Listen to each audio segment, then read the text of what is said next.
Проинформировать о преимуществах и особенностях службы по контракту в Ингушетии приехали представители штаба Южного военного округа. Есть определенный список требований. Отбор граждане проходит в 3 этапа, но это того стоит. У контрактников список привилегий, который напрямую влияет на уровень благосостояния. Репортаж Ирины Цичуевой.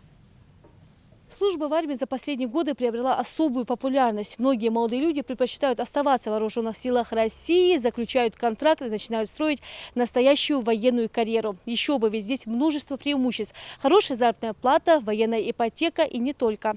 Главный критерий – безусловно, престиж. Но молодые люди идут служить по контракту в основном из-за пенсионных, жилищных и материальных возможностей. Минимальный размер денежного довольствия военнослужащего составляет 25 тысяч рублей. Еще одна веская причина – обеспечение жильем. Министерство обороны России предоставляет каждому проходящему службу по контракту возможность стать обязательным участником накопительной ипотечной программы. И не только. Во-первых, это повышенная заработная плата, денежное довольствие. Получение квартиры по военной ипотеке. То есть впервые обратившийся кандидат, отслужив первый контракт и прослужив 3 года от следующего контракта, может свою собственностью приобрести квартиру в любом регионе страны. То есть может по месту службы, может в домашнем регионе приобрести квартиру, либо в Москве, Подмосковье, где то есть ему удобно, где он дальше собирается обосноваться, скажем так. Для военнослужащих и членов его семьи предусмотрено. Также предусмотрено, если, допустим, нет своей собственности жилья, предоставление служебного жилья. Также на территории части, либо за ее пределами. Военная служба по контракту – дело настоящих мужчин. Поступить на такую службу может каждый, имеющий образование не ниже среднего, годный к военной службе по состоянию здоровья, обязательно прошедший военную службу или имеющий гражданскую специальность, родственную военной. Будущие контрактники проходят довольно жесткий отбор в 3 этапа. Минимальные критерии для поступающих на военную службу по контракту – это профпригодность, то есть они должны пройти профотбор на минимум 1-ю, 2-ю, либо 3-ю категорию пригодности. 1-я категория это рекомендуется в первую очередь, 2-я категория это рекомендуется, и 3-я категория рекомендуется условно за отсутствием кандидатов 2 других категорий. Мы рассматриваем и 3-ю категорию в том числе.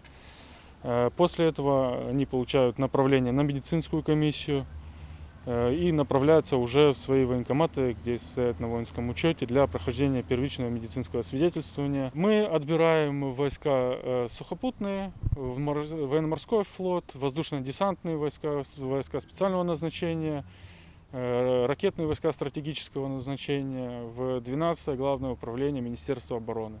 То есть везде, где человек изъявит желание в рамках Министерства обороны, мы можем предложить ему должность.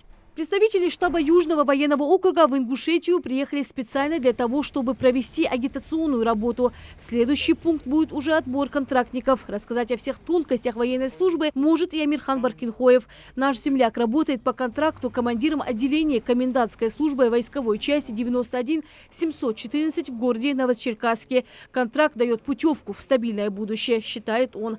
Я непосредственно поступал, когда поступал в Абхазию поступал. После Абхазии было формирование непосредственно 150-й дивизии 68-го полка. Я попал в этот полк. И по сегодняшний день я в этом полку. Ну, приоритеты примерно какие плюсы, минусы, как сказать.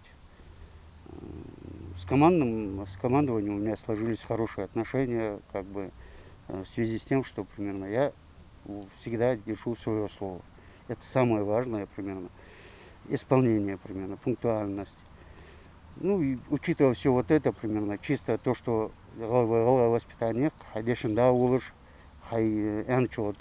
примерно, хадахалыча, действительно, из военных воен дважды сантелча, там, мужской профессии. Каждый заслуживает сам свое положение, правильно? Как себя покажет, так и будет. Заоблачно хамарлил здесь, агала улыш, дощинда улыш, это уже приоритет, правильно? Так, Солдаты из Ингушетии в войсковых частях показывают себя всегда с лучшей стороны.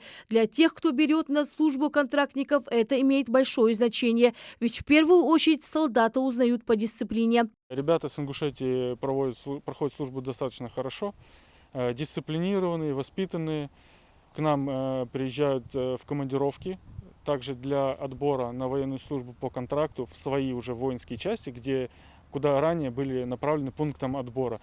И также агитируют своих соотечественников на подписание контракта именно в этих частях, потому что там для них созданы максимально удобные условия. Ну а тем, кто решил посвятить свою жизнь армии, следует обращаться в военный комиссариат по месту жительства. Кроме того, в каждом субъекте России созданы специальные пункты приема граждан на военную службу по контракту. Рина Цичоева, Магомед Белакиев. Новости 24.